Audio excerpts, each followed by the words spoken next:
Durante a pandemia, a Assembleia Legislativa assumiu, entre outras funções, o papel de aproximar o governo de Santa Catarina dos municípios, hospitais e outras instituições que atuam no enfrentamento do novo coronavírus. A Comissão Especial de Fiscalização e Acompanhamento dos Gastos com a Covid-19 decidiu regionalizar as audiências públicas virtuais que são realizadas periodicamente para tratar das ações que vêm sendo desenvolvidas pelo Estado desde março. Em 4 dias, o colegiado realizou 6 debates com a participação do secretário de Estado da Saúde, André Mota Ribeiro, e membros do Ministério Público do Estado, que ouviram de forma separada os representantes do Oeste e Extremo Oeste catarinenses, do Meio-Oeste e Planalto Serrano, do Nordeste e Planalto Norte, do Vale do Itajaí, da Grande Florianópolis e do Sul do Estado. Qual o objetivo maior? É tentar atingir na ponta da linha, ou seja, o cidadão em casa. Não falar genericamente sobre Santa Catarina, mas falar de cada região do nosso estado. E o secretário André Mota, convidado que foi para participar, tem procurado fazer essas demonstrações. De outro lado, a participação dos prefeitos é bastante numerosa, é bastante grande, também a participação dos secretários municipais e também dos representantes das unidades hospitalares de Santa Catarina. O secretário da Saúde destacou que em março, início da pandemia, Santa Catarina tinha 814 leitos de UTI e hoje tem quase 1.500, fora os que estão em processo de habilitação. Mas ainda há uma série de outros desafios. Ele saiu dos debates com uma lista das necessidades mais urgentes dos municípios, entre elas a falta de profissionais para atuarem nas UTIs e de medicamentos usados na terapia intensiva. Secretário, não adianta querer ajudar, organizar. Nós precisamos, enfim, ter uma ação conjunta. Medicamentos está crítico. Os nossos hospitais não conseguem adquirir. Aqui vai uma fala do nosso diretor do HRO, o maior do estado. Eles compram bem, mas não estão conseguindo comprar nesse momento. Precisamos também, secretário, desmistificar a questão da política hospitalar catarinense. O valor está sendo pago no teto, mas também não é suficiente o valor, porque temos vários problemas oriundos da política. Um deles, por exemplo, quem é gestão plena está recebendo agora o recurso. Então, não temos como produzir nesse momento. A vantagem dos debates é a resposta imediata do governo do estado. O secretário André Mota apelou para que os gestores dos hospitais façam a prestação de contas dos gastos. Há uma importância da prestação de contas de todos, para que a gente possa entender de fato onde podemos aplicar mais ou menos recursos. E aí, quando nós percebemos a Secretaria de Estado sendo cobrada pelos estoques de hospitais filantrópicos, por exemplo, ou hospitais municipal, fica um tanto quanto complicado, porque eu não tenho acesso aos estoques. E talvez a gente tenha que discutir, de fato, que toda a rede consiga demonstrar claramente o seu custo, aonde o recurso foi aplicado, quais são os seus estoques e as suas necessidades.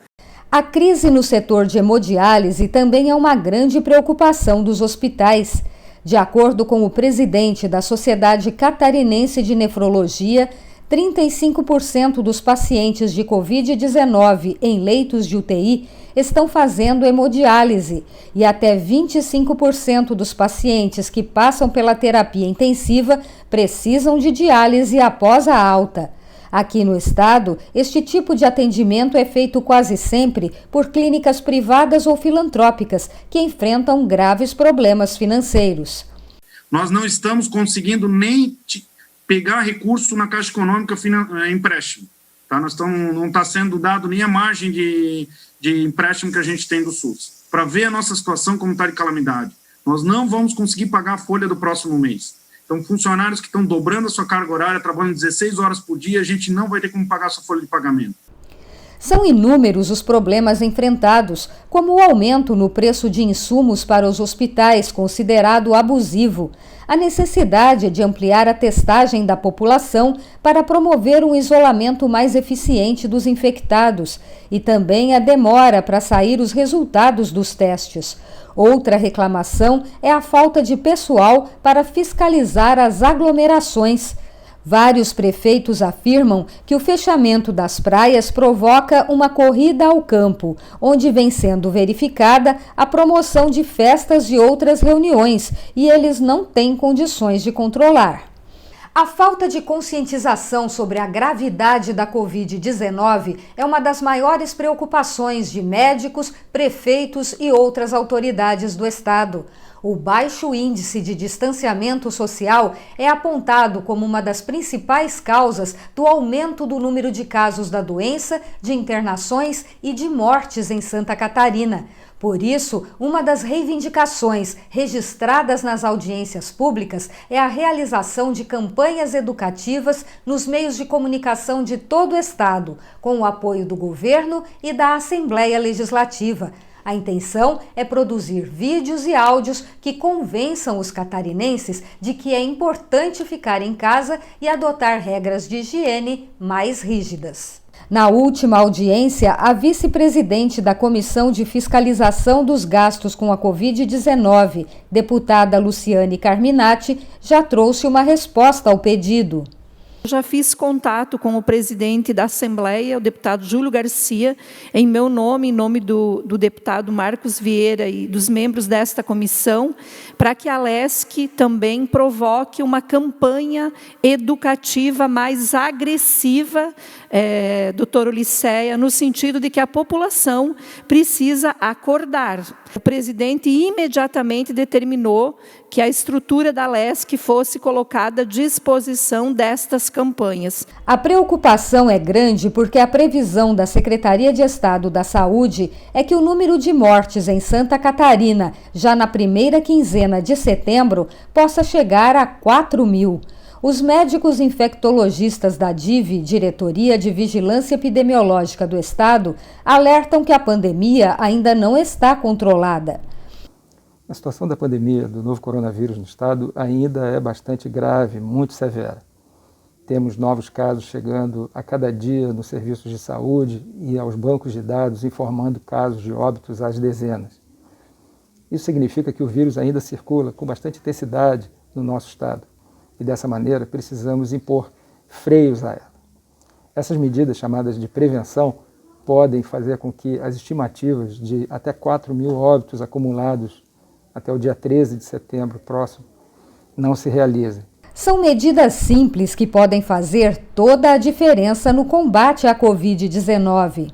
Medidas no tocante à higienização das mãos, com água e sabão, o uso frequente de álcool em gel ou álcool em forma líquida para fazer a higienização das mãos, o distanciamento social, manter-se afastado, evitando aglomerações, e o isolamento em casa, ou seja, saindo de casa apenas quando estritamente necessário, usando máscaras quando não for possível, ficar em casa quando houver a necessidade extrema de sair, podem fazer com que esse cenário reduza. E quem não pode ficar em casa precisa se lembrar que as atividades diárias não devem mais ser cumpridas como antes da pandemia. A adoção de medidas de distanciamento social e de novos padrões de higiene é fundamental. Quando a gente retorna a algumas atividades, como o transporte público, devem ser sempre mantidas e intensificadas. O uso de álcool gel, manter sempre o afastamento entre as pessoas, manter o uso correto da máscara, cobrindo o nariz e a boca de maneira adequada, isso precisa ser mantido e intensificado em todas as faixas de risco. É importante também lembrarmos que caso a pessoa inicie algum sintoma de doença respiratória, algum sintoma relacionado à Covid, precisa procurar rapidamente um serviço de saúde para ser avaliado ou utilizar os serviços de telemedicina para que se inicie o adequado manejo do caso e a partir daí se separe, se isole esse caso e diminua então a transmissão para esses contatos e as pessoas que estão próximas a essa pessoa. Para que toda a população atenda a esses apelos das autoridades de saúde, é preciso unificar as ações de combate à pandemia nos 295 municípios do estado. Essas audiências públicas promovidas pela Assembleia Legislativa contribuem com esse objetivo, como destaca o presidente da FECAM, a Federação Catarinense dos Municípios. Por isso que precisamos unir esforços entre setor privado, setor público e principalmente a comunidade, cada um fazendo a sua parte nesse momento para juntos superarmos esse desafio e encontrarmos dias melhores. É hora de somarmos e não é hora de dividirmos. Então, é importantíssimo que estejamos alinhados com o Ministério Público, o Tribunal de Contas, com o Governo do Estado e com a Alesc, para juntos a gente superar esse desafio. O secretário de Estado da Saúde considera que Santa Catarina vem se saindo bem na superação desses desafios. Esse é um momento delicado, é um momento especial na nossa história, mas nós percebemos que com todas as dificuldades, apesar de todas as eventuais faltas de entendimento do passado, Santa Catarina tem tido êxito nesse enfrentamento. A gente é reconhecido no Brasil inteiro como o estado de melhor enfrentamento Covid e espero que isso permaneça. Para o presidente da comissão que realiza as audiências públicas, os debates que deverão continuar nos próximos meses vêm contribuindo com esse objetivo.